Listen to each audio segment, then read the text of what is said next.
मित्रांनो, हे अकोट परिसरामध्ये आम्ही आता आहोत आणि हे कॉम्पिटिशनचं वाण आहे ज्या भागात प्रचलित आहे. त्याचं वजन आपण करूया. 10 बोंड घ्या. एक घेत काढलं ना. हां, 2 3 4 घ्या पटपट घ्या. 5 6 7 8 9 आणि 10. शेतकरी मित्रांनो, बघा हा वजन काटा आपल्याकडे आहे. हे 10 बोंड 46 ग्रॅम या 10 बोंडांचा आलेला आहे, की जो या अकोट परिसरामध्ये म्हणजे खारपान पट्ट्यात प्रचलित असा वाण आहे. 46 ग्रॅम. आता शेतकरी मित्रांनो, आपण इथे विजेता या कापूस वाणाच्या प्लॉटमध्ये आहोत. या इकडे आपण आता विजेताचे सुद्धा 10 बोंड वेचूयात.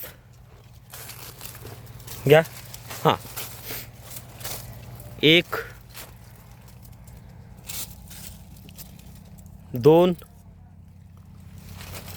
घ्या. 3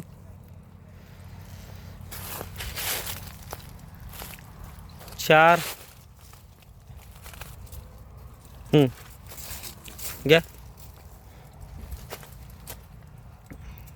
5 लवकर घ्या. 6 7 8 घ्या. हेच घ्या घेतले. हां, 9 आणि हे 10. तर शेतकरी मित्रांनो, हा विजेता कापूस वाण 10 बोंड त्याचे घेतलेले आहेत आपण.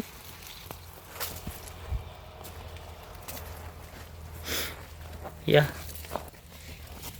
हे 10 बोंडाचं वजन बघा शेतकरी मित्रांनो. 56 ग्रॅम म्हणजे विजेता कापूस वाणामध्ये 10 बोंडाचं वजन 56 ग्रॅम आलं, म्हणजे 5.6 ग्रॅम म्हणजे 5.5 ग्रॅमच्या पुढं, म्हणजे ॲव्हरेज 5.5 ग्रॅम विजेताला वजन आलेलं आहे, प्रतिस्पर्धी वाणापेक्षा जास्त.